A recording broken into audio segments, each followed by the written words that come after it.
All right, good afternoon, everybody here in the Brussels Museum of Fine Arts, as well as following us remotely from really anywhere in the world. I welcome you once more to the European Humanitarian Forum.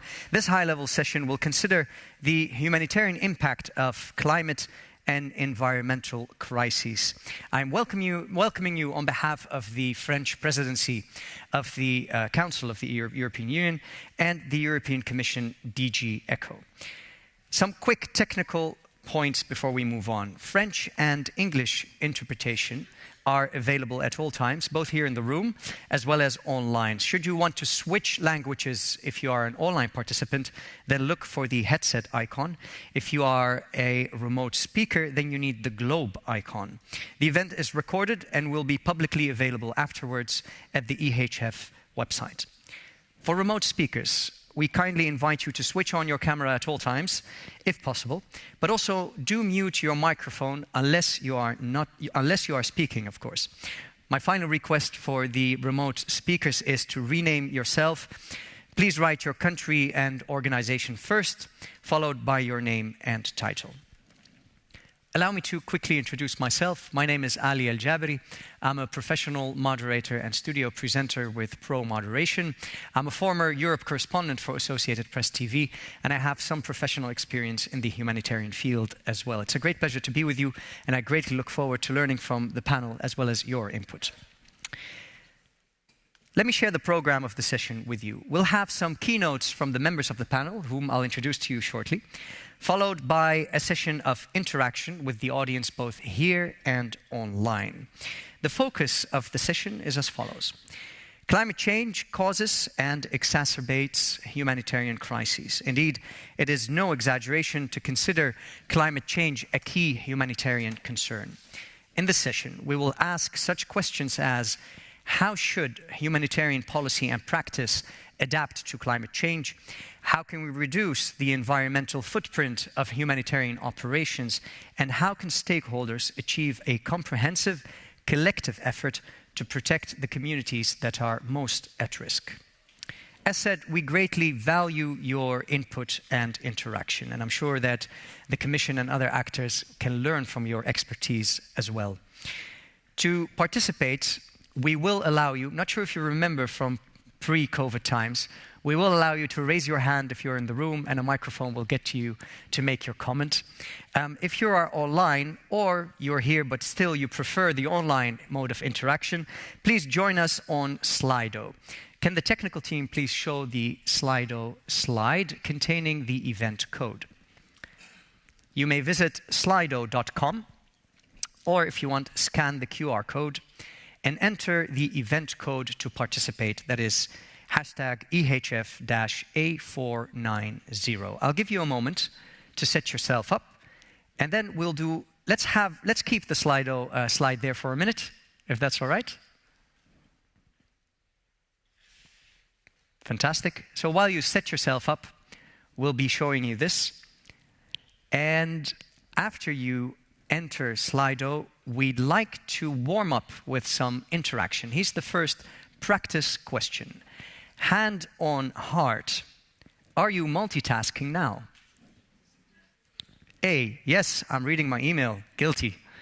Yes, I'm looking after my kid or kids. Yes, I'm on social media. Yes, all of the above. Yes, other. Or, no, I'm actually not multitasking. Mr. Moderator, you're very interesting to listen to.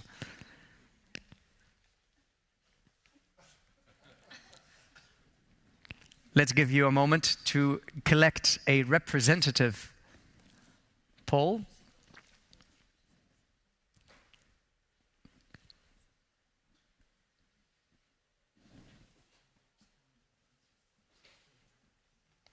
About 20 people have responded. We'll wait just a little more.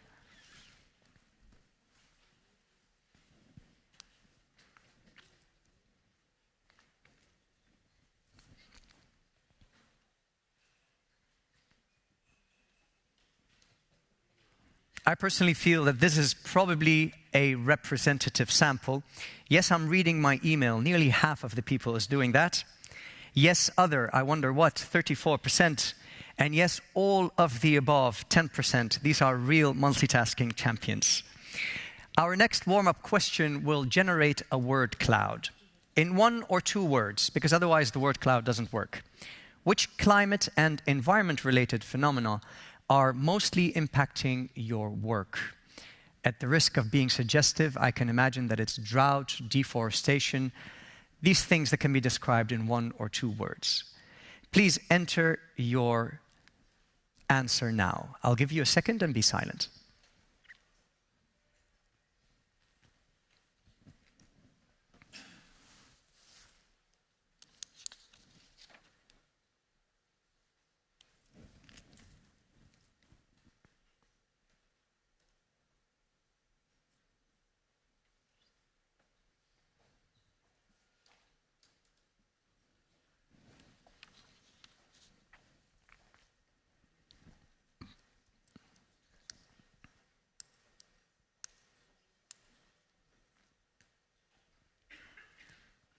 As you can see, the results are coming in live. Drought seems to remain the greatest challenge that you are facing in your work pertaining to climate change. However, floods and flooding, I think if we would put these together, they'd be also very large. Drought and floods. And some smaller but nonetheless significant answers are flash storms, extreme weather, cyclones, and sea level rise. Typhoon also is one. Thanks a lot for your input so far. Throughout the session, you'll be able to send us your comments and questions in much the same way you've just shared with us your answer in the word cloud. The difference is, of course, that you will have a greater word limit, maybe about 70 words. We do recommend that you keep your comments and questions short because that makes it easier to present them to the members of the panel. And again, we do highly encourage your participation. It is high time to introduce to you the panelists. I'll be starting on the left on the right from my perspective and on the left from your perspective. The West Africa Coordinator at Climate Action Network and Manager at Edna Energy NGO in Dakar, Senegal, Ms. Aissatou Diouf. Then we have, not sitting immediately next to her, but after that, Mr. Xavier Castellanos, Undersecretary General for National Society Development and Operations Coordination at the IFRC. Sitting on my end of the stage is Ms. Catherine Chabot, Member of the European Parliament. Sitting next to her is the UN High Commissioner for Refugees, Mr. Filippo Grandi. Mr. Stéphane Romaté is sitting on the second spot from the left from your perspective. He is Director of the Crises and Support Center at the French Ministry for Europe and Foreign Affairs. And somewhat in the middle is sitting Ms. Paraskevi Micho, Director General at DG ECHO. And joining us online is Mr. Martin Griffiths, Under-Secretary General for Humanitarian Affairs and Emergency Relief Coordinator at UN OCHA. Please give all of them a warm applause so they feel welcome.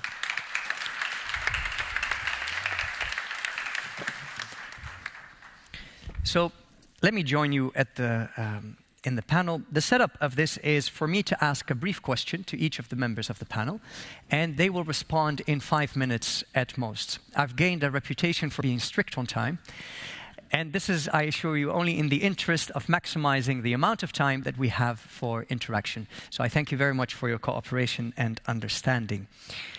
We'll start with Ms. Diouf. I'd like you to talk about the impact of climate change on the communities that you work with and what is needed to accelerate climate action in West Africa, but also globally. Ms. Diouf will be speaking in French.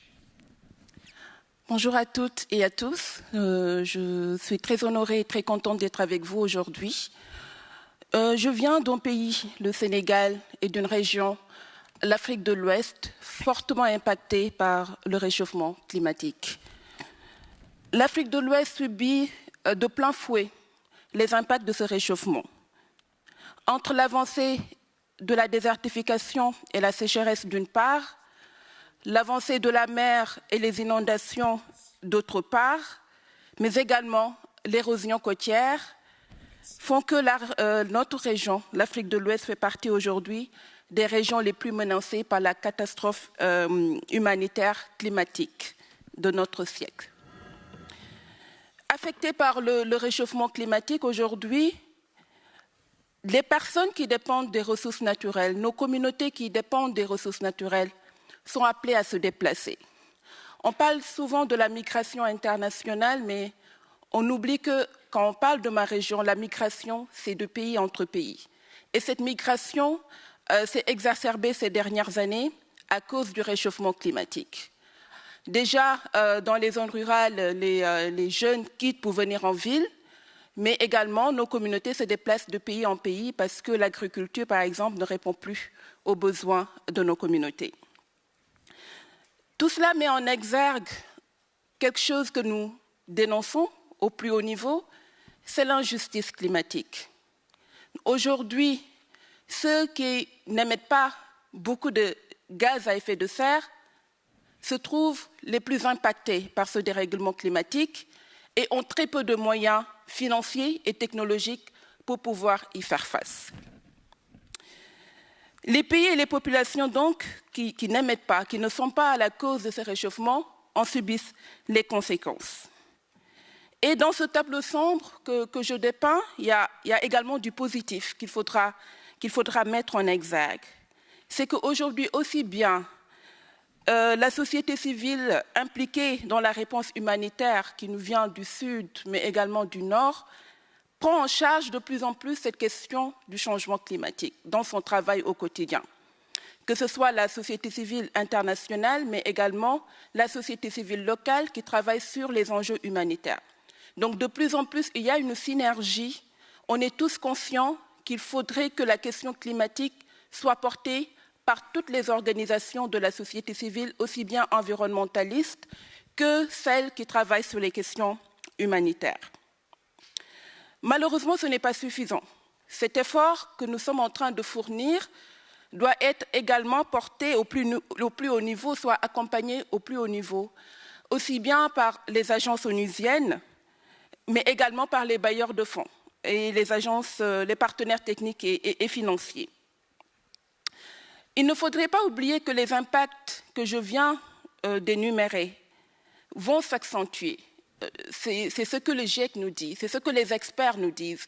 Et nous qui travaillons sur le terrain, nous qui sommes au contact des communautés, nous les constatons, nous les voyons, et nous savons que si rien n'est fait aujourd'hui, si on décale l'action climatique à plus tard, on va faire face à des catastrophes irréversibles. Donc pour nous, qui venons du Sud, l'enjeu principal est que tous les pays, et plus particulièrement les pays développés, s'inscrivent dans une dynamique de respecter l'accord de Paris et notamment l'objectif de limiter le réchauffement global à 1,5 degré. Si on dépasse 1,5, ce sont des pertes en vies humaines qui vont de plus en plus s'accentuer, particulièrement dans le Sud. Et pour nous qui suivons les négociations internationales sur le climat, nous interpellons par exemple l'Union européenne. Pour moi, c'est une opportunité aujourd'hui d'être là et de saisir cette occasion pour saisir l'Union européenne. Ce que nous voulons, ce que nous attendons, ce que nous demandons, c'est plus de leadership de la part de l'Union européenne dans le cadre des négociations internationales sur le climat. Par exemple, on sait qu'il y a un objectif global de réduction d'émissions de moins 55% d'ici 2030. Pour nous, c'est insuffisant. Pour nous, l'Union européenne peut et doit atteindre au moins 65% de réduction d'émissions d'ici 2030 pour faire sa part juste, donc le faire cher, en fonction de sa responsabilité historique, mais également en fonction de son niveau de développement actuel. L'autre point que je voulais souligner et qui nous paraît important pour faire face à ce défi climatique, pour répondre à l'urgence climatique, c'est la question des financements. Sans financement climatique, on ne peut pas s'adapter au changement climatique. Juste rappeler que ça fait plus de 12 ans que nous attendons, nous les pays en développement, cette promesse qui a été faite à Copenhague de donner 100 milliards de dollars, juste 100 milliards de dollars aux pays du Sud pour faire face au changement climatique. Ces 100 milliards, on devait les atteindre en 2020. En 2020, on nous dit on n'y est pas, le compte n'y est toujours pas. Certainement, l'action climatique a été décalée. Donc, juste pour conclure, on me dit que mon temps est presque terminé. Pour nous, aujourd'hui, il y a une nécessité d'avoir une réponse coordonnée au niveau international pour répondre aux défis climatiques dans les pays du Sud. On est tous dans le même bateau. On ne peut pas laisser des millions de personnes souffrir, mourir, perdre leur travail, leur emploi, juste parce qu'au niveau international, on n'a pas su apporter les bonnes réponses. Je m'en arrête là et je serai très honorée de répondre à vos questions. Merci. Thank you very much. In fact, I just noticed. Oh, I'm hearing myself. Hold on. In fact, I just noticed there's a clock that ticks down, which is even more stringent than I can be. Just pointing to that, so that should help you with your time management. Our next speaker, and I thank him for his patience waiting for us online, is Mr. Griffiths of UN OCHA. Could you please talk about the key messages of OCHA's global humanitarian overview pertaining to climate change? Go ahead, sir. Many, many thanks, and sorry not to be with you, but I'm very, very grateful for this chance to talk a bit about what is, as we've been hearing already from us, the biggest crisis that we're facing, the defining crisis, I would say, of our time. So we see the impacts daily already as humanitarian workers, not only in the fragile places that we know so well, but more and more we see the signs in wealthy countries too. And the latest IPCC report, for the first time I understand, explicitly says that climate change is contributing to humanitarian crises. And to put it bluntly, and you asked a question about the GHO, we're already overwhelmed. We already have a price tag for 2022 of $41 billion. Now I think $43 billion with the inclusion of the Ukraine crisis. And then there is this. Of the 15 countries most exposed and vulnerable to climate change, we're already battling emergencies in 12 of them. And I think that's a killer link, but which perhaps to a panel like this and to an audience like this, maybe is not a surprise. The weather is causing new crises. In 2020, weather-related events, as in we have been looking in our chat, have forced more than 30 million people to leave their homes. In that same year, those same events were the primary driver of hunger for nearly 16 million people. And a temperature increase of 1.5 degrees centigrade would test our humanitarian system to breaking point. And right now, we're heading towards a temperature increase more than that, as we know. So that our research, OCHA's research, which is in process, warns us that this kind of temperature increase will lead to a runaway global crisis that will overwhelm our ability to respond. The climate crisis is a threat multiplier, and it exposes and exacerbates vulnerabilities in places where humanitarian responders are already overstretched. And I've referred to the fact that there's such an overlap between the countries most affected by climate and the countries of intractable conflict. And we all know that those who contributed the least to the climate crisis are the ones who suffer the most. They include the marginalized, women and girls, children, racial and ethnic minorities, persons with disabilities, older people, LGBTQI+ people, indigenous communities, displaced, urban poor and rural communities, all those people who are already the targets of our welfare, of our concern. Climate impacts are gendered, like other threats. Women and girls really do bear the biggest burden of the climate crisis. Girls drop out of school, marry early because of drought and food insecurity, and that exposes them, of course, further to gender-based violence. So extreme weather-related events interact with the other drivers humanitarian need to impact all aspects of life, from food security through health, nutrition, to political stability, indeed. Our research underscores the fact that the gap between needs and capacity response is widening. And this is, of course, my main message here this morning. The demands on our emergency fund, the SURF, are growing. The only way to reduce that gap is to boost the most vulnerable people's ability to withstand shocks and adapt. And we need to shift our mindsets, our programming mindsets. This is beginning to happen. We've become more focused on this. Donor agencies, obviously here present, and the wider aid community are more integrated in their thinking. We are now much more focused on anticipatory action, which is an answer to one of the questions in the chat, allocating $140 million to this particular way of programming. But of course, we've got to do more.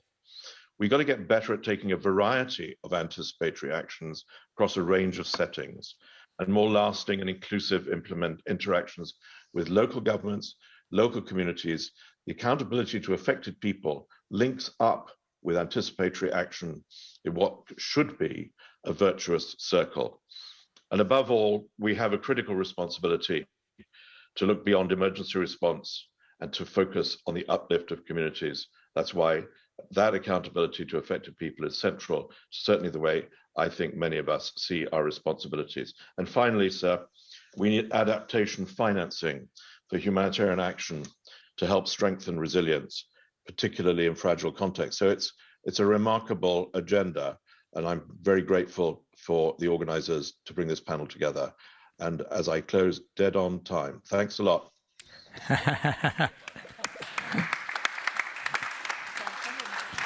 That's pretty impressive, Mr. Griffiths. If we could solve the climate problem with that impeccable timing, that would be amazing. I was told, Mr. Griffiths, that despite your very busy schedule, you were able to make time for this forum, but that you do have to leave us due to other important obligations.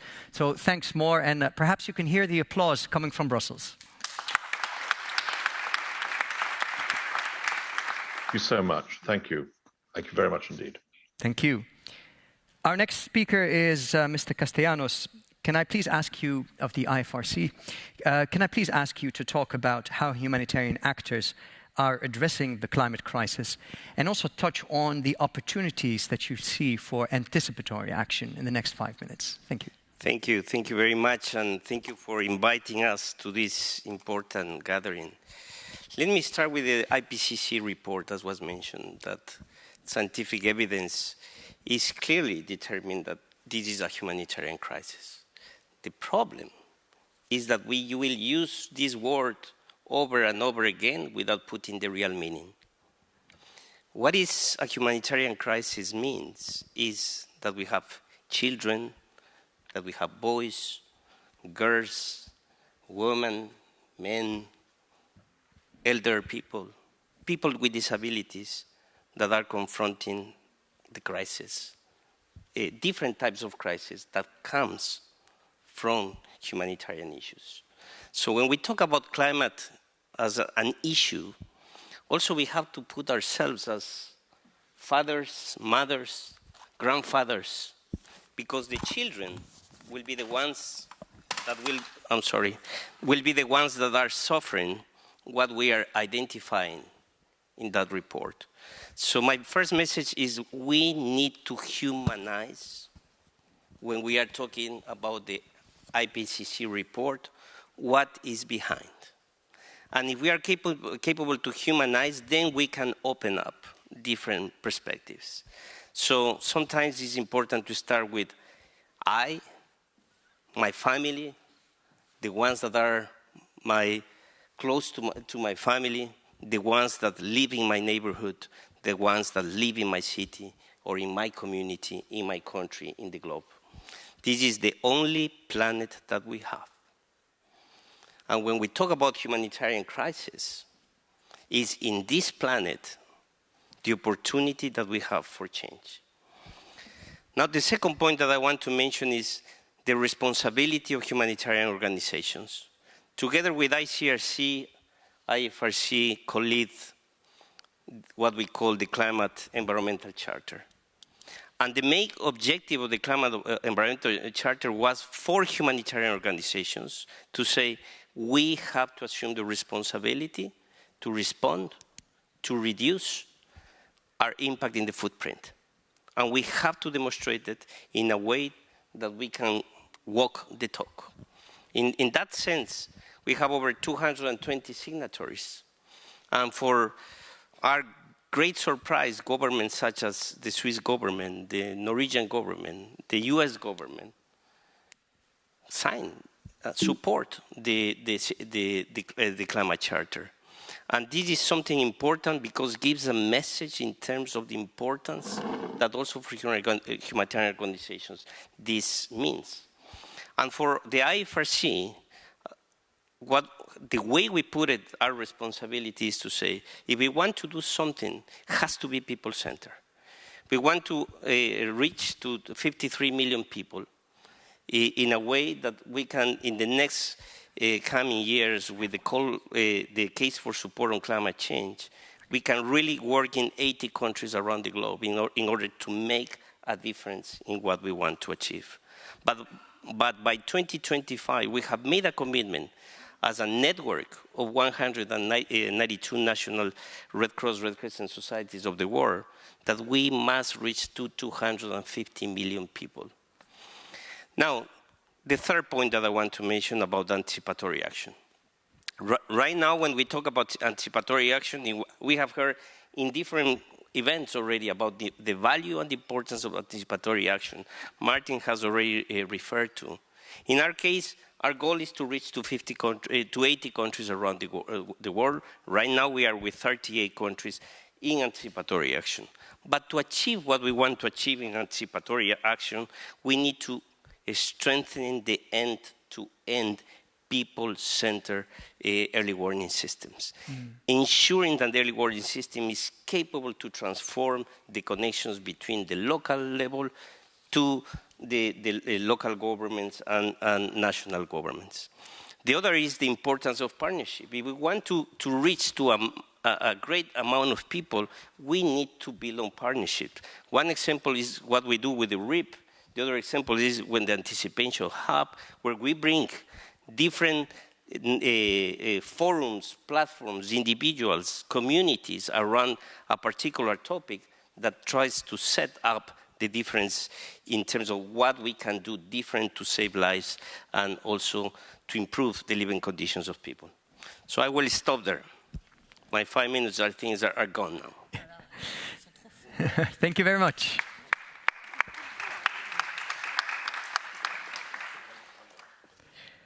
I keep encouraging you to send us your comments and questions over Slido. Should you wish to participate in the more traditional pre-COVID way, we will make time for your hands to be put up and a microphone to be delivered to you in the time for interaction. Our next speaker will speak in French. She's a member of the European Parliament. I'm delighted to give the floor to Ms. Chabot. Merci pour cette invitation, merci pour cet événement sous présidence française de l'Union européenne et merci d'être là avec nous. Alors moi je voudrais d'abord revenir sur un rapport voté par le Parlement européen à la fin de l'année dernière, le rapport sur les nouvelles orientations de l'action humanitaire de l'UE qui était en réponse, madame, à la communication de la Commission. L'action humanitaire de l'UE, nouveaux défis, nouveaux principes. Alors, je voudrais juste mentionner 3 principaux éléments de ce rapport. Le Parlement européen s'inquiète de l'écart entre les besoins et les ressources en financement et donc demande à l'Union européenne de plaider pour une augmentation des moyens des financements humanitaires internationaux. Deuxièmement, il appelle à l'écologisation, j'ai un mot nouveau, de l'aide humanitaire, mais moi je vais retenir aussi qu'il faut humaniser les rapports du GIEC, comme monsieur l'a très joliment dit. Il souligne enfin la nécessité de mettre en œuvre le lien entre l'humanitaire, le développement et la paix, afin de prévenir les conflits et d'éviter les catastrophes humanitaires. Alors par ce rapport, nous avons préconisé de faire du changement climatique et des crises environnementales un élément central de la stratégie d'action humanitaire future de l'UE et insister sur l'importance d'un soutien aux populations vulnérables pour accroître leur résilience. En effet, les besoins humanitaires ont atteint un niveau historique, 238 millions de personnes ayant besoin d'aide en 2021. Ça, c'était un chiffre du rapport de 2021. Peut-être que M. Grandi, vous allez augmenter ce chiffre avec le conflit en Ukraine, principalement en raison des conflits dus au changement climatique. Alors nous sommes tous convaincus, je crois qu'on l'a entendu dans le précédent événement et ici encore, du lien entre les différentes crises existantes. Par conséquent, notre premier levier d'action est une approche beaucoup plus intégrée de nos politiques publiques et faire le lien entre l'aide humanitaire, le changement climatique et le développement. Et alors pour cela, moi, j'ai envie de vous parler d'un outil que nous avons et dont je n'ai pas entendu parler dans le précédent événement, c'est celui des objectifs du développement durable. Les ODD, c'est un outil que nous avons et qu'il faut impérativement, à mon sens, utiliser parce que les ODD constituent un cadre universel, il propose une approche intégrée, il est appliqué par toutes les parties prenantes, que ce soit les États, les communautés, les entreprises, les ONG, bien sûr, les acteurs privés.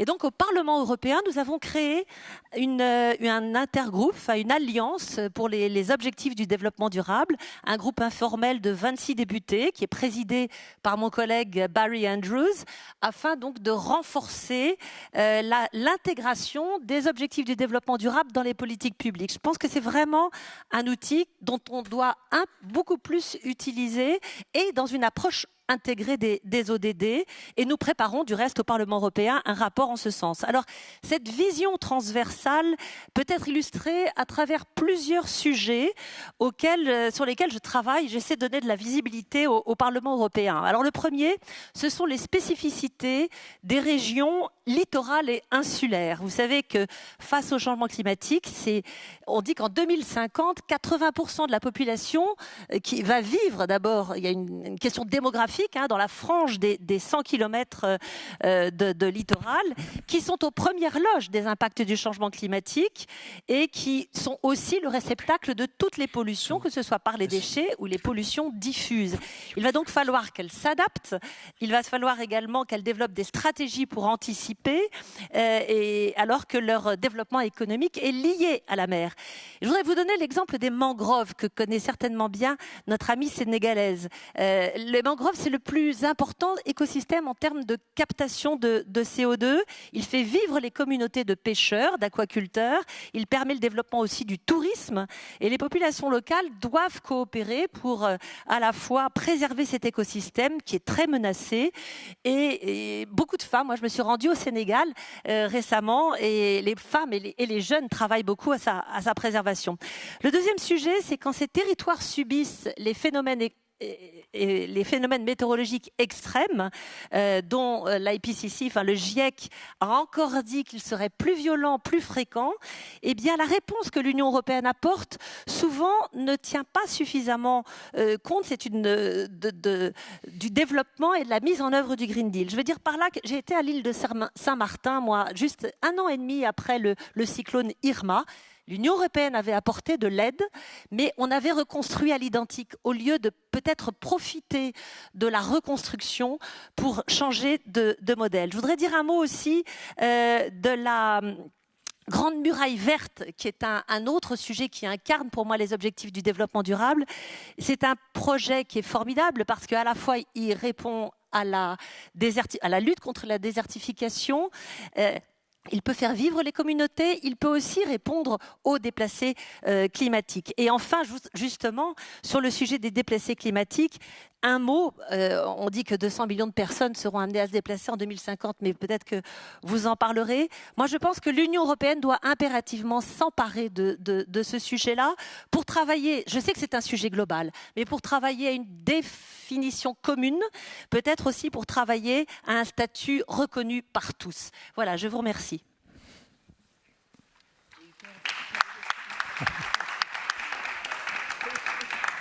Ms. Chabot, thank you very much for your intervention. Our next speaker will consider the climate response needed to protect refugees and internally displaced people, and how the humanitarian community can shift from crisis management to risk management. I'm very delighted to give the floor to the UN High Commissioner for Refugees, Mr. Filippo Grandi.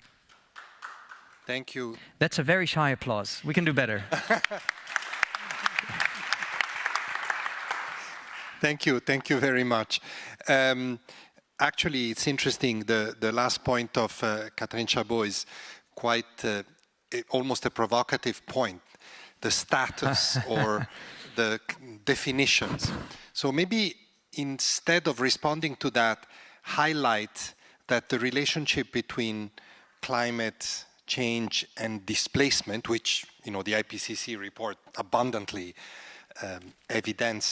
gives evidence to, is actually a very complex relation. It's not something that is easy to define. And suffice it to say, something I say very often, climate in itself displaces people. People that are displaced, even not by climate, are often displaced in climate fragile contexts, so are impacted by climate change. And then displacement itself can become a factor impacting environment and climate. So it's a very, very complex, multidimensional issue.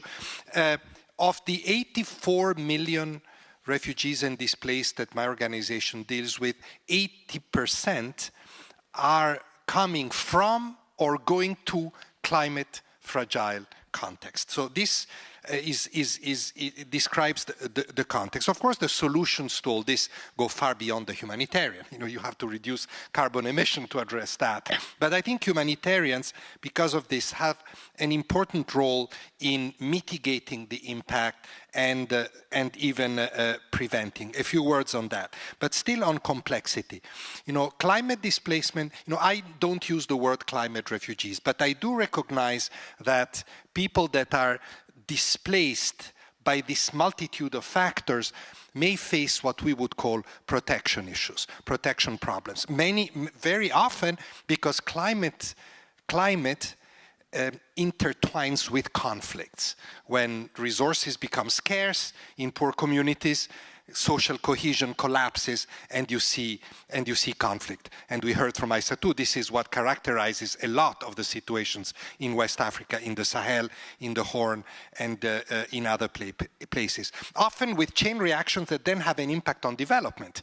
Lots of people moving to cities, compounding urban development challenges. So you have a whole new dimension. So this link between peace, development, human rights is very evident in this. And then I want to also flag one issue that I have already mentioned. When large population movements occur, the impact on environment can be quite devastating. Think of Bangladesh, think of the Rohingya, 1 million people in a very fragile area, the deforestation, the depletion of resources, and so forth. And I can give you many examples.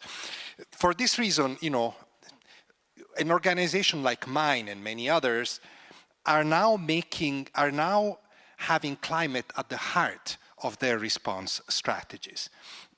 We never had this before, but now we must include it in our strategies in very, very practical way. I can mention a few.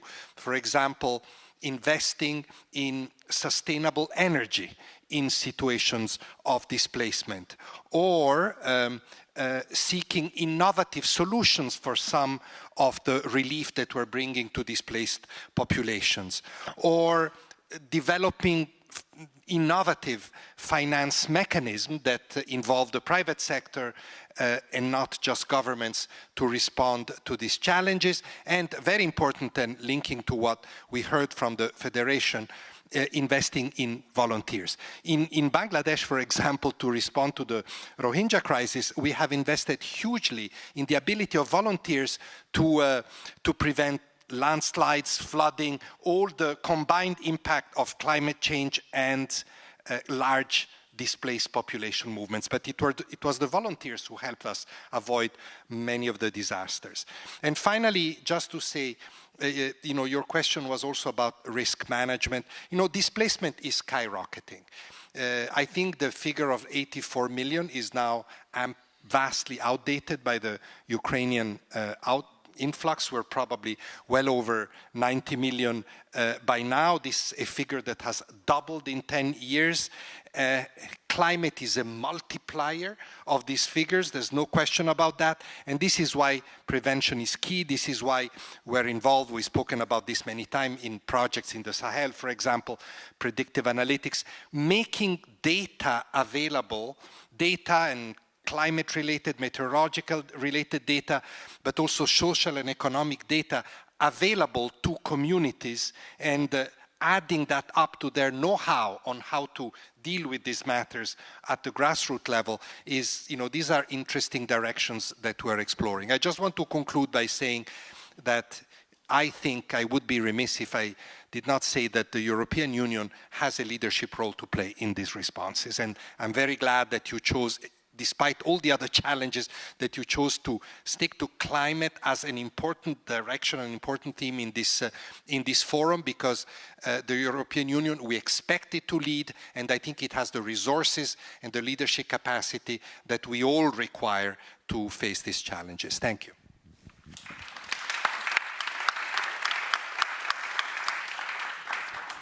Thank you very much, Mr. High Commissioner. And speaking of Europe, our next two speakers represent Europe. To start with, Mr. Stéphane Romate of the French Ministry of Europe and Foreign Affairs. Could I please ask you in the next 5 minutes to talk about the role of donors and the priorities of the French presidency of the Council of the EU pertaining to the topics that we're discussing today? Bonsoir à vous tous. Excusez-moi de parler français. Je voulais juste vous dire, le constat a été fait, il est sans appel. L'urgence climatique nous commande. Et nous savons bien, nous, ici, les professionnels de l'humanitaire, que nous sommes dorénavant face aux tragédies humanitaires qui sont notre métier auquel nous devons répondre, qu'à chaque fois, le changement climatique est probablement la cause de ces catastrophes. Prenons tout simplement la séquence de ces derniers mois. Typhon aux Philippines, cyclone à Madagascar, inondation historique au Mozambique ces jours-ci, la situation au Sahel, cher Aïssatou, et nous pouvons multiplier les exemples. Aujourd'hui, peut-être 2/3 des crises humanitaires ont une origine qui est directement liée au changement climatique. Et nous le savons, s'il fallait résumer d'un seul mot, c'est que le changement climatique d'aujourd'hui fera les désastres humanitaires de demain. Et donc, il faut agir. Et pour la présidence française de l'Union européenne, il ne pouvait pas être envisagé que nous tenions un forum humanitaire européen, que cette question du changement climatique et de l'action humanitaire soit au cœur de nos débats. D'où notre réunion d'aujourd'hui, d'où la mobilisation de tous les acteurs, d'où aussi notre volonté de faire en sorte que nous puissions nous mobiliser autour d'un agenda climatique et action humanitaire. Certaines institutions ont déjà pris une avance. C'était le cas en particulier de la Fédération internationale de la Croix-Rouge, du Comité international de la Croix-Rouge, qui ont, il y a quelque temps, préparé une plateforme sur le changement climatique et l'action humanitaire. Et nous avons souhaité, avec la DG ECO, de mettre à profit ce forum humanitaire pour aller plus loin.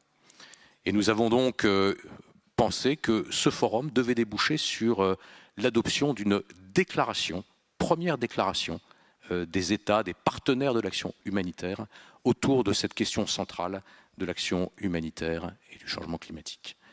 Et je pense que ce sera un des livrables, comme on dit, importants de ce forum humanitaire, que l'adoption de cette déclaration. Elle a été endossée ce matin par le Conseil européen. Les 27 États européens ont endossé cette déclaration. Peut-être que d'autres institutions le feront, et je le souhaite évidemment dans le cadre de ce forum. Peut-être que la Commission nous annoncera aussi son ralliement à cette plateforme. Elle fixe simplement un certain nombre de principes très simples. Comment les gouvernements doivent-ils agir? Quel type de financement doivent-ils réserver pour l'action d'urgence dans le contexte du changement climatique? Comment aussi verdir en quelque sorte l'action des ONG? Ce matin, le porte-parole de la plateforme Voice disait que les ONG ou que les acteurs de l'humanitaire ne sont ni le problème ni la solution du changement climatique. Je trouve cette formule très juste et en même temps nous avons un devoir d'agir. Et donc cette déclaration, qui sera l'un des résultats principaux de notre forum, justement identifie tout cet agenda, toutes ces pistes concrètes sur lesquelles nous devons collectivement nous mobiliser, États, institutions internationales et ONG, acteurs de l'humanitaire. Voilà, et je pense que si ce forum débouche sur l'adoption de cette déclaration, ce sera un beau résultat et nous pourrons en être fiers. Voilà, je n'ai même pas épuisé mon temps de parole, cher Ali, donc je vous le restitue avec grand plaisir. Merci.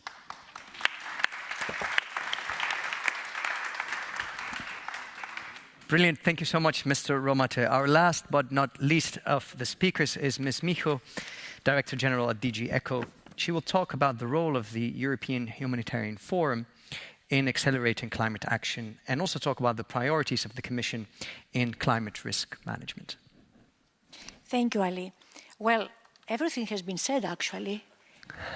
Everything. Why we are here, why we believe that the subject that we are speaking is so important in the humanitarian. I was very pleased to hear Filippo to say about our leadership, EU leadership on Green Deal and on everything that has to do with climate. And I think what is more important is that despite the crisis, we stick in this leadership. And this is something that I heard this morning, that we have Ukraine now, let's not turn from other crises to only one crisis. And this is something that I have to say, it is hard, but it is something that we do. So now speaking about what we do actually, we know that the climate change hits more the vulnerable people. You have been said that. And we know also that the more it are hit, the more needs are there. Therefore, what is needed, it is anticipatory measures, it's preparedness, it's foresight, it's alarm systems. And what we do now, I want to give you some news, figures as well. We have 76.5 million now, this year, dedicated budget on disaster preparedness. We have in total disaster preparedness, including anticipatory actions, that amounts this year 9% of our EU humanitarian budget. This last year was 5%. We have designed appropriately an emergency toolbox, which is a dedicated component for anticipatory funding. And this is a tool that it is very quick and acts in a record time and funds all the crises that Mr. Romanev said. We have developed minimum environmental requirements that we, with our partners, we have to see and to build on all our projects. And we are going to be, and this is a deliverable of this forum, and now we are going to develop guidelines to help our partners and to review, because this is something dynamic. So we have created innovative green solutions and projects under the enhanced response capacities projects that we have. This year we financed 4, next year we'll continue. We have, together with innovative financing, which is, as you said, as well. And we are announced today that we are supporter of the Charter, of the Climate and Environment Charter, and I will fully subscribe to what Director Romanev said, that EU is signing the donor declaration on addressing the humanitarian impact, because we need to encourage everybody, and not only the 27, to join us. And this is another deliverable. And this is what we do. And now is what we will do for mobilizing the others. And for this, we have a lot of challenges, and I want to give you some examples. Humanitarian development, peace has been said. I'm not going to say more, but we need to focus on that. And we need to focus also humanitarian peace. And this is something that is new now in this era that we live.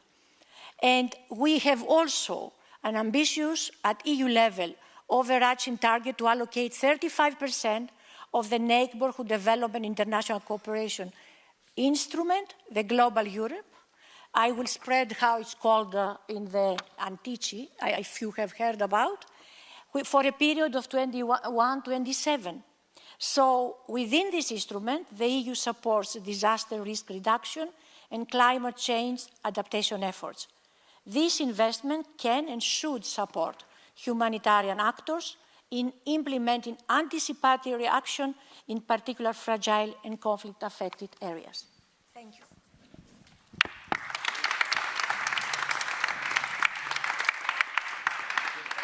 Thank you very much, Ms. Micho, and thank you all for your patience with the time limit. Let's have a final bit of input before we go to the section for interaction.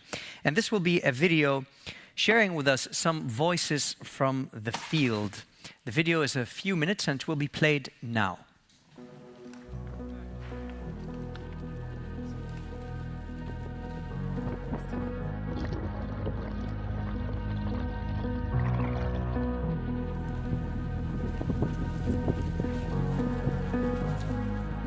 منطقتنا بتواجه منطقة يعني بهالفترة هاي جفاف، موجة جفاف، صار لنا سنتين قاسية جدا، يعني أثر على المزروعات. كان عندنا يجينا يعني موسم معقول كنا نسد رمقنا فيه، هلا يعني بهالجفاف ما جانا شيء. عندنا أشجار، الأشجار ما عاد تعطي مثل أول. Ya tiene como 4 o 5 años más que ya no está lloviendo. Solo sembramos la planta, llega a florear y ya el tiempo de florear entonces se va ahogando de la sequía porque no hay lluvia. Entonces ahí es donde uno va quedando más, un poco más así, pobrecito. Mini jeta te makara oligina. Deiru au mandetla hadar iya. Kana ku deiru yoye. Koretla deiru me no. Ila kana ide na kotla ide. Kushisa vile kushisa. Makakata sokoroni. Atisa zoni bona. Tolipanya chikafu kama basi. Atisa zoni bona. Bali makudai. Mvura yako na kupindirira. Nekulima kubanzi kumtundu kwa zvino. Mvura yakana maningi zva pana tiri kuwana. Muna mabhasha kudai. Muzona mabhasha magwera apera zaliwa mvura. Nung bata ako, talagang dito, binabaha kami, matataas yung baha every time na bumabagyo, lalo na pag bumabagyo. Pero ngayon, medyo pagka malakas na lang yung ulan, tsaka lang siya bumabaha. Natatakot. Over the past years, we have noticed some changes in climate patterns and also occurrence of more extreme weather events. When we think about providing life-saving aid, we don't only think about delivering food packs, but also understanding that there are also needs like having more resilient livelihoods so that they can prepare better for next disasters.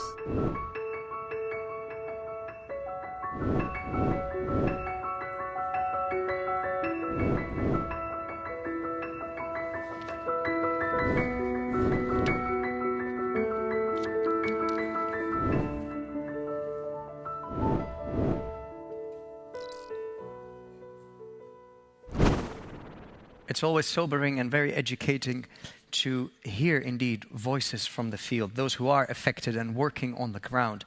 I'd like to ask the High Commissioner for Refugees to respond to this.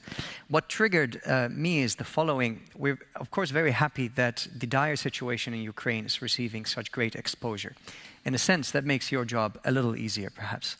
But perhaps with regards to the situations that we saw in the video, where there is less exposure, the effects of climate change are not the things that come to our minds immediately when we think about displacement. How do we deal with this challenge? How do we put this on the international agenda and in the consciousness of the public? I'm not so sure the crisis in Ukraine is making my job much easier, but I see what you mean. I see what you mean. Perhaps just to say maybe the obvious. First of all, it's extremely important that, in spite of the enormous and very justified attention that this crisis is generating from every single point of view, I hope that this forum will be an opportunity to remind the world that everything else is also very important. And I think what Vivi said goes in that direction, and I'm very happy that the leading humanitarian branch of the European Commission thinks like us in this respect, because the temptation of distraction will be there, and never mind if there is a bit of distraction in the media or even in politics, but we have to be careful that there is no distraction in terms of resource allocation. I'm already very worried, I want to say it publicly, that some states, including some important European member states or donor member states, are utilizing ODA, for example, to respond to their internal, domestic, huge challenges of hosting refugees. I understand the dilemmas that countries are facing, especially after 2 years of COVID, of huge public spending. It's one challenge after the other, but unless we ring-fence the resources that are dedicated to responding to crises, including climate-related crises in all parts of the world, we risk, once, hopefully, the crisis in Ukraine dies down, to have a huge backfire of other crises that have become much worse and even more difficult to address. So mine is really more an appeal, and this is why I said EU leadership is important here, because the EU is the most impacted by the Ukraine crisis, but it must continue to show leadership in both humanitarian and development aid around the world, including as a response in both areas to climate change impact. Thank you, Mr. Grandi. There's still a clock ticking down, 5 minutes there. Please ignore that one. You don't have that amount of time in the responses in interaction. Let us kick off the interaction with the audience. I ask you to join us on Slido. Can the tech team please show us the Slido event code one more time? So let's have the first Slido poll. But before that, yes, indeed, that's the one I was looking for. Please join us on Slido if you haven't done so yet. Slido, enter the event code, #EHF-A490. Here's the first poll question that we would like to ask. What is to you the most important way for humanitarian actors to prepare for climate impacts? The options are: increase anticipatory action, B, collaborate more with the development and peace actors, C, tap into climate finance, 3, put the humanitarian impact of climate change on the agenda of the humanitarian sector and beyond.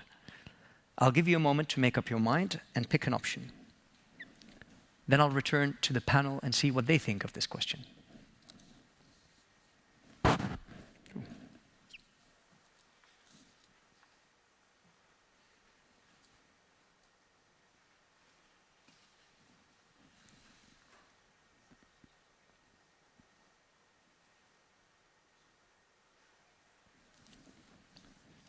I'll give you a little more time so we have a more representative poll.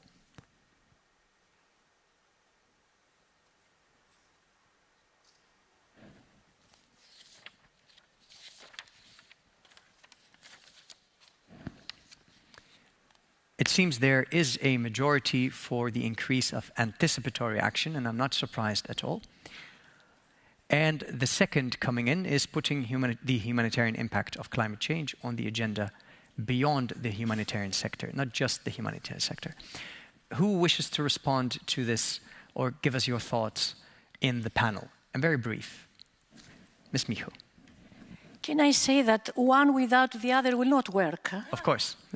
So we need to have accumulation of all of this. And I think that it's extremely important to see one after the other, but we have to work with all of them, and this makes our tasks even more difficult.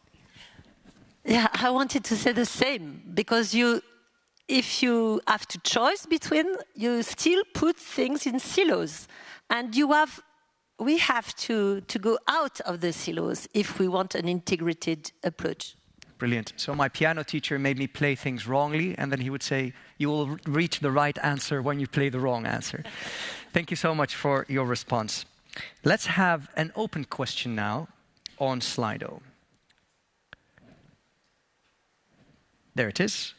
What is the most important contribution of the stakeholder you represent in tackling the humanitarian impact of climate change?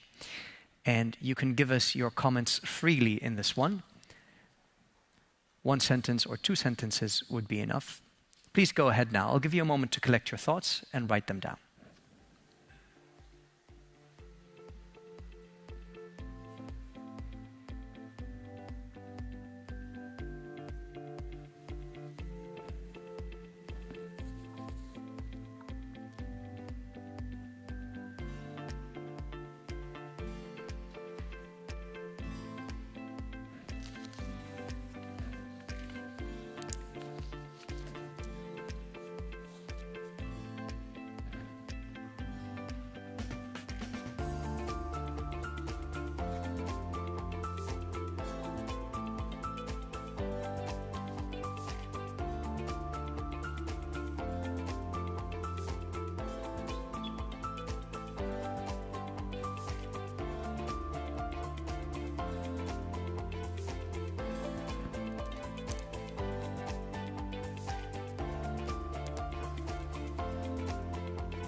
I think this amount of input suffices for now, and I thank you very much for your participation.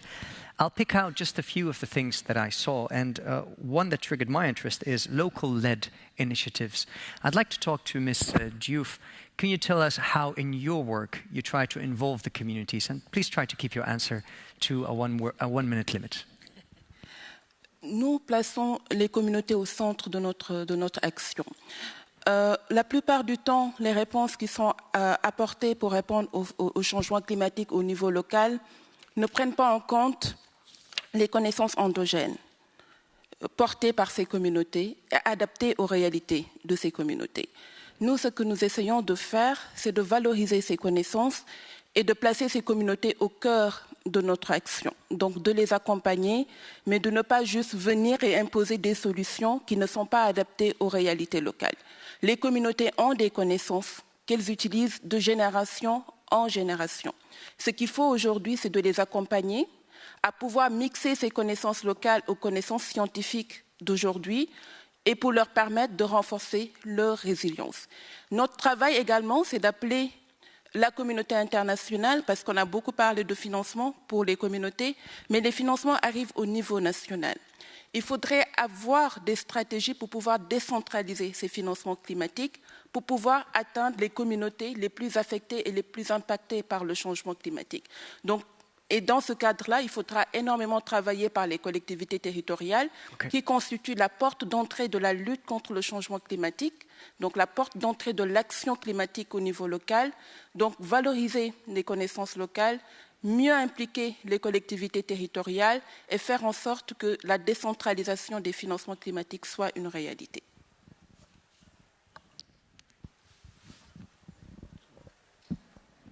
Thank you very much, Madam Diouf. And thank you also for keeping it short and concise. I also noticed the words flexible funding.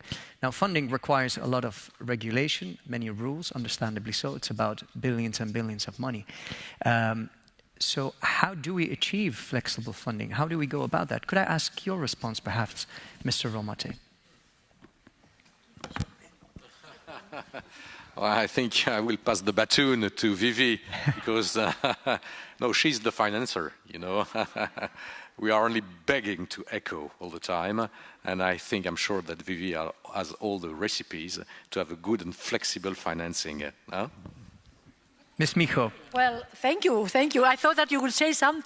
Well, I think I can understand about flexible financing, about multi-annual financing, and I fully subscribe to that.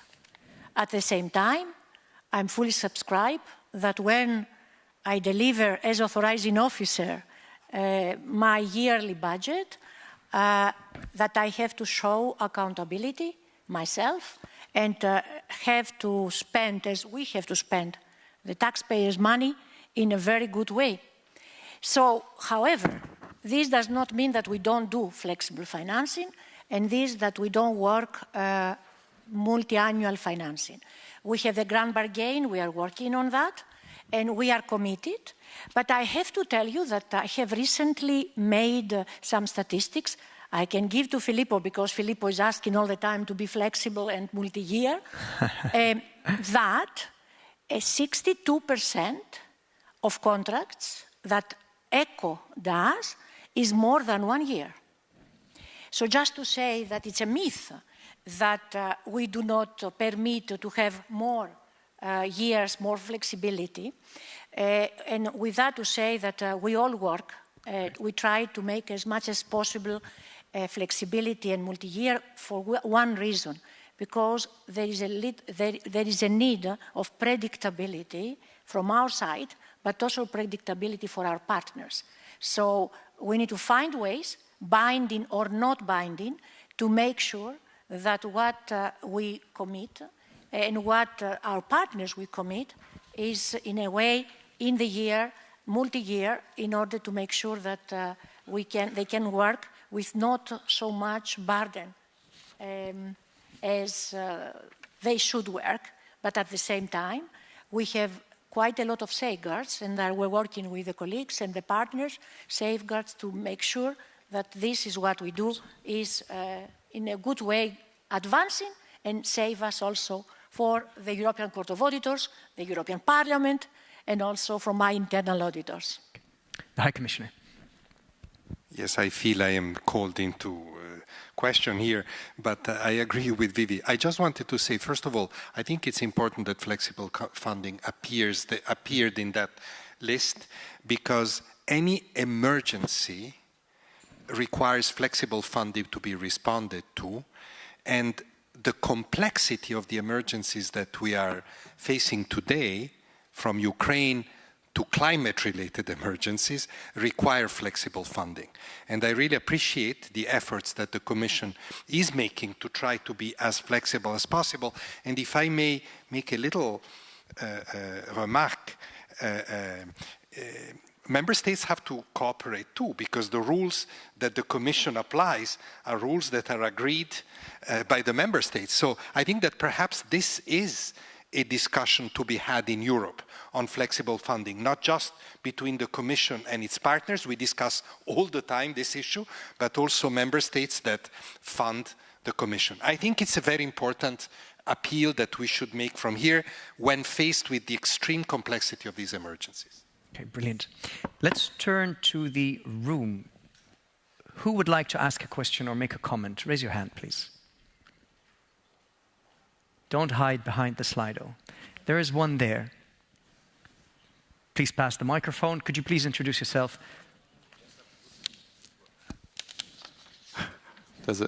You can hear me now. Thank you. My name is Rickliff Beutin. I'm the Director General of the German Foreign Ministry in charge of humanitarian assistance. And all I want to do is give a word of support to all the panelists, but especially, of course, the French presidency and the European Commission for putting on this forum and for taking this topic, because I think it's highly important that we talk about it. And I do want to say for the German government that we recognize the topic, as you will have seen maybe in the German coalition agreement, and we recognize it as G7 presidency, where exactly what we're talking about here, anticipatory action, we intend to make one of the important topics and, if possible, deliveries of the German foreign minister track. So it is something that we need to talk about down to the very operational level, and you mentioned this, how can we do anticipatory action practically, but we also need political support for it, I think, and our thinking was that it's important to put this on the G7 agenda. So that's what we're working on, and all this just to say thank you and congratulations for putting on this topic today. Thank you very much, DG of the German Federal Foreign Office, Mr. Beutin. Thank you for your comment. I'd like to turn to Ms. Maria Grunwald, Director of Voice. She's also with us in the room. Yes, madam, go ahead. What is your comment? Good afternoon. Thank you very much for organizing this panel today. as co-organizers of the warm-up webinar. So, hello. Okay, again, thanks for organizing the panel today. As co-organizers of the warm-up webinar in December, I'm very happy to see that discussions also from December are picked up in the discussions today. To complement, I would like to draw your attention to two specific elements. First, the role and the long-standing experience NGOs have in working in cooperation with local partners to support people in need to enhance climate resilience in fragile and conflict-affected contexts. And second, the need for cultural change. Climate change cannot be addressed with a silos mindset. We heard this today already. Having said that, I'm very happy to learn what was already planned and what is foreseen for the future, but we also strongly recommend 6 further actions to the EU and its member states. First, to ensure climate finance is additional to existing finance instruments. Second, to mobilize funds to address economic and non-economic loss and damage. Third, to foster investments in anticipatory actions, we heard that today. To further promote locally led adaptation and people-centered approaches. To guarantee that efforts to increase resilience are inclusive and empowering. To prioritize resilience of marginalized people, including women and girls, children, people with disabilities. And last but not least, to ensure quality funding for anticipatory actions and disaster risk reduction. Again, because we believe that every euro invested in anticipatory action reduces the amount of money needed for humanitarian action. Thank you. Ms. Grunewald, thank you so much. I'm also pleased that we have with us the regional director for Africa of the ICRC, Mr. Patrick Youssef. Please share your thoughts with us as to the panel. Thank you. Thank you, Ali, for giving me the floor. This exchange was extremely enriching, and it's true that when we hear a lot of visionary comments, it's true that what we need is to walk the talk. And in this regard, I really want to commend your intervention, Mr. Castellano, and commend also the collaboration that led us to get this charter out with the backing of a number of international organizations. I just want to say that, and many of us here, humanitarian actors, know that Africa today is living its worst nightmare, the worst food crisis, food insecurity crisis since a number of years. And we're not talking about 1 or 2 or 3 contexts. We're talking about the whole sub-Saharan Africa.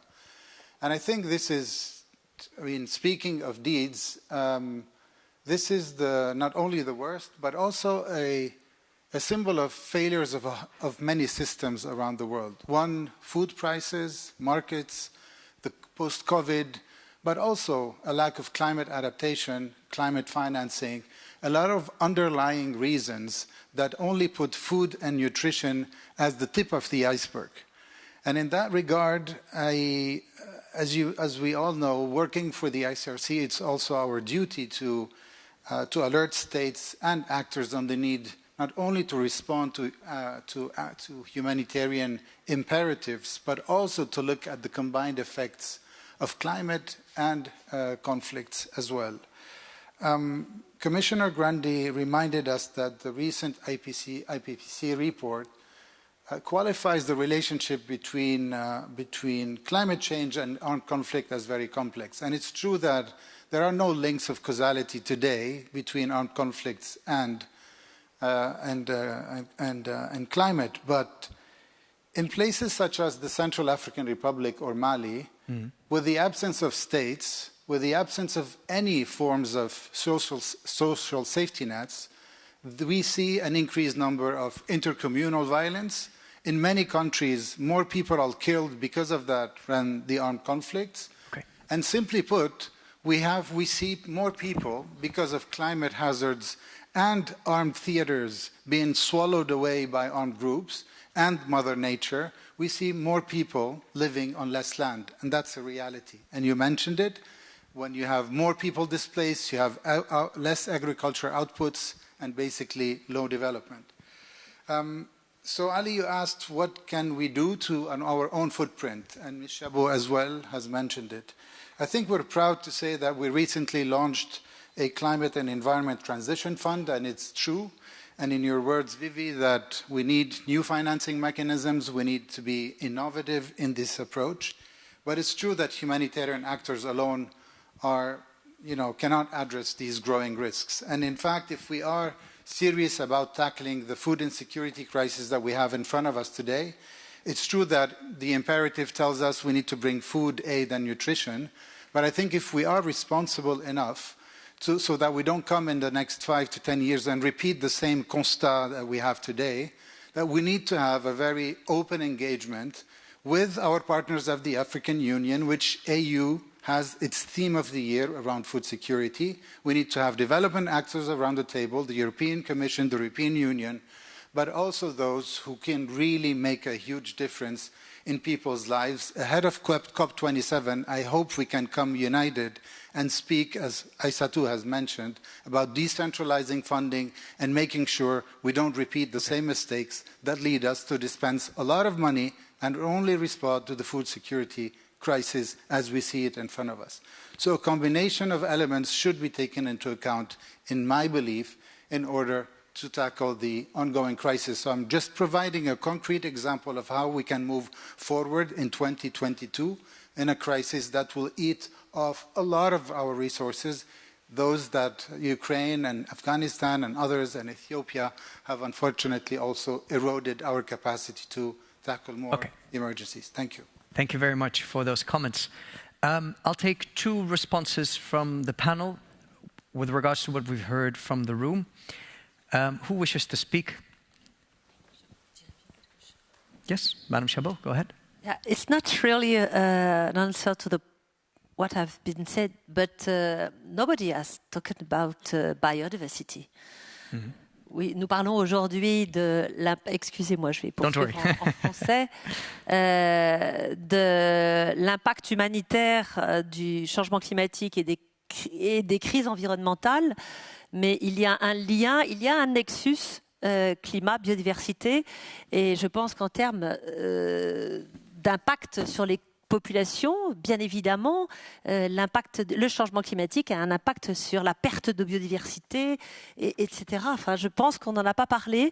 Et moi, je me permets juste de rappeler encore une fois que dans ce contexte, les populations côtières sont très, très impactées et que moi, j'essaie de m'efforcer au Parlement européen de tourner encore plus l'Union européenne vers la mer, vers la nécessité de restaurer les écosystèmes marins et côtiers. C'est une réponse aux crises humanitaires, ça aussi. Il y a 4 ans, je voudrais le mentionner, nous avons lancé un appel pour que l'océan soit reconnu comme un bien commun de l'humanité. C'est une notion morale qui suppose la responsabilité individuelle et collective. Je pense qu'on est tous dans le même bateau, vous l'avez bien dit tout à l'heure, et je pense qu'on a tous notre part à faire dans ce contexte. Voilà, je voulais juste mentionner ces 2 points. Merci. Great, thanks. Mr. Castellanos. Thank you. Probably 2 points that I would like to highlight. When we talk about anticipatory action and flexible fundings and predictable funding, I have to say, Vivi, thank you very much, because you have been a tremendous supporter for the IFRC when we talk about the Disaster Response Emergency Fund, which is exactly what it's trying to do. Before a crisis happens, we are capable to put when we see an imminent disaster happening, we put the money. When we put early action, we put the money. When we look comprehensive anticipatory action, building in terms of studies, analysis together with the government, we put funding in advance in order to reduce significantly the human cost and also the financial cost that it represents. So this kind of commitments allows organizations like ours to be really in the front line in terms of ensuring that communities are able to really protect their own livelihoods, right? In terms of how it works. And the other point regarding voice, what Voice has mentioned is so important in terms of when we are talking about the 6 points that you have highlighted, because you have highlighted exactly the core in terms of how to put people in the center in all the activities that we do. But to do what? At the end of the day, we need to increase and improve, protect livelihoods. But those livelihoods need to have social protection mechanisms that allows them to be more sustainable in the long term. If they don't have it, it won't work. At the same time, we need to have self-protection mechanisms to increase preparedness at the family level, at the community level, in order to increase resilient building. Thank you, Mr. Castellanos. I've received a question in Slido, which seems to be the most popular question to be asked because it's been voted as such. And it seems to tie into the start of the statement of Mr. Patrick Youssef, who mentioned a number of facts about how climate is hitting in Africa, which are very well known to probably the policy-making elite, at least. And the question is, why, with the increased ability to predict and forecast extreme weather events, we still often wait for impacts on people before we act? Can't we act ahead of crises? I think it's a quite pertinent question. Who wishes to respond in the forum, in the panel?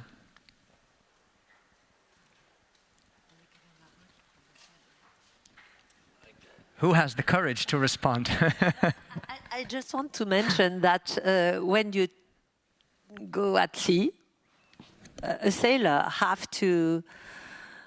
Un marin doit anticiper absolument. Un marin solitaire, il a envisagé le pire. Moi, j'ai fait 2 tours du monde à la voile et en solitaire. Et bien évidemment, j'ai envisagé que mon bateau pouvait se retourner. J'ai tout envisagé, j'ai tout répété, j'avais tout à bord pour pouvoir... Et j'ai été bousculée par une déferlante dans l'océan Indien. Et si je n'avais pas anticipé, je ne serais plus là pour... voilà. Et je suis toujours effarée. On voit le nuage et on voit le cyclone arriver et on ne fait rien. On ne sait pas anticiper en tant qu'être humain. On devrait réagir comme des marins. Et les marins, ça agit aussi en collaboration. Un équipage, ce n'est pas l'addition des meilleurs, c'est un équipage qui travaille ensemble. Et je pense qu'on devrait aussi s'inspirer de ça, travailler plus ensemble, plus collaborer, peut-être. Mais je ne sais pas si j'ai répondu à la question. I just would like to add, you know, when we talk about slow onset disasters or crises like this, at the end of the day, there are different indicators that we have to look. And the first one that we normally don't look is the local wisdom. What is the local wisdom is telling us on how it's changing the weather, the conditions, and how much that has a voice in decision-making tables. So I would try to put it from that angle to say, can we invest more time when we do analysis? We put a lot of scientific information, etc. Go to the local wisdom. Listen to the people in the communities. See what is the patterns of change in the weather conditions, in the production, etc. And that the slow and set disasters start giving the signs. And what Patrick has mentioned is indeed the other component, is how to address politically, with the political leadership to address a topic with a decisive approach to say, we have to address this timely. What happens is that there is no political decision in those cases, are forgotten conditions of humanitarian consequences, and then we are paying exactly what Patrick has mentioned. Thank you for bringing back the idea of involving the local communities into all of this. And several comments that I received in Slido, unfortunately we cannot entertain all of them, highlighted this important point. Ms. Micho, very briefly, because we have 2 more speakers in the room that I'd like to get to. I want to stay positive, however. And yes, local, of course, and we spoke a lot since this morning. But I want to stay positive because we have seen so many, I think Stefan said, so many catastrophes we have this period that we have already, and I mentioned some figures, that we already now do already. It's not that we don't do anticipatory and preparedness. Maybe we were starting late, but we have started. And we have now ambitious, and we now steer the debate on green, on climate. So let's stay positive and let's do more. Thank you for that. Our next intervention is by Mr. Octavian Bivol, Chief of the Europe and Central Asia region of the UN Office for Disaster Risk Reduction. Thank you. Very brief, if you can, because we're nearing the end of the session. I'll do my apologies. best also because between Slido and our distinguished panelists, we almost got all the answers to the difficult questions. But perhaps on the last one, I think that key is really enhancing the risk knowledge and the analytics, the risk analytics. I think a number of speakers mentioned that, because there was ample reference made to the nexus, to the working together between development, humanitarian, and peace partners. But what really brings together the communities is understanding the risk and better using the risk for planning, either for humanitarian action or for development investments. And that is where we sometimes see that there are not enough capacities to translate this nexus into concrete actions. The way how DG Michu explained what the European Union is doing by securing 9% to disaster preparedness and anticipatory action, but then looking at what the NDICI could support from the development side, is really going to be only possible if there is this enhanced capacity for understanding risks, because then the investments that would be made would be also more sensitive to adaptation priorities as well. It would be sensitive to the anticipatory action, as it was discussed already. And maybe just to mention that in UNDRR, together with partners, we are currently conducting a mapping of the needs of the humanitarian actors in terms of enhancing this capacity to use risk knowledge, and we would be very pleased to continue this dialogue once this exercise is completed. Thank you again for the opportunity to intervene. Thank you very much, sir. Our final intervention will be delivered virtually, and I thank her for her patience. Advocacy Officer at CARE France, Ms. Fanny Patibon. Hello, can you hear me fine? Yes. Yes, great. Thank you very much for giving me the opportunity today to speak on behalf of French NGOs to share our views. We are very pleased to see the issues of climate change and the environment at the heart of this first European Humanitarian Forum. And we are particularly proud to witness the launch of the Donors Declaration we contribute to design in collaboration with the French Ministry of Foreign Affairs and Mr. Romate's team. So I won't go over the fact that climate change triggers humanitarian crisis or fuels existing ones, but if there is one thing that I think, if there's one figure that you should all remember, is that over the past 50 years, on average, there has been one disaster related to a weather, climate, or water hazard occurring every single day. I mean, this is just our daily reality now. But this report by the World Meteorological Organization really brings hope, because it demonstrates that while the number of disasters has increased by a factor of 5 over the 50-year period, driven by climate change and more extreme weather, the number of deaths decreased almost threefold because we improved early warning systems, we improved disaster management measures. So today, we wanted to share 3 messages to the EU, to member states, and to other donors. The first one is that despite the multiplication of humanitarian crises, which require, of course, significant support and attention, now is not the time to cut funding for comprehensive disaster risk management and anticipatory actions. I echo, of course, what Maria from Voice said, what Aisat said. It's time to scale up that funding. It's time to build on local and national capacity of relevant actors to empower the resilience of the most vulnerable, especially women and girls. It is time to demonstrate that just like you were able to set ambitious goals to work efficiently together for Ukraine, you can replicate such mobilization and cooperate to tackle a crisis which is already affecting more than 3 billion people across the globe, the climate crisis. The second message is that there is a growing momentum among the humanitarian organizations to really reduce our environmental footprints and to apply a do no harm approach to the environment while responding to humanitarian needs. This is not easy.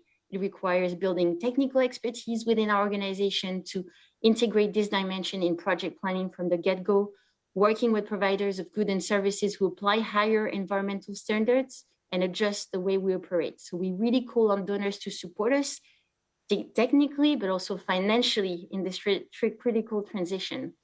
And finally, my last call will be to DG ECHO, Mrs. Michu.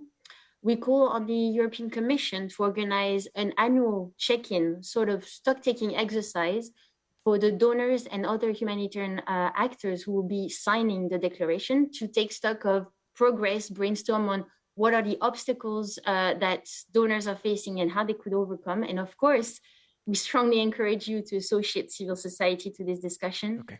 So today, in a nutshell, it's an important step forward, but let's not stop there. Let's build the momentum in the EU and beyond. So we clearly heard you on that and we strongly support you. Let's show the IPCC that we not only read their report, but we are ready to act upon it. Thank you. Brilliant. Thank you very much. We're almost at the end. I want to apologize to those who offered their input through Slido, but for whom we had not enough time. I hope there will be a next time indeed. I want to thank everybody who participated in organizing this session. Please join me with your generous applause in thanking the members of the panel.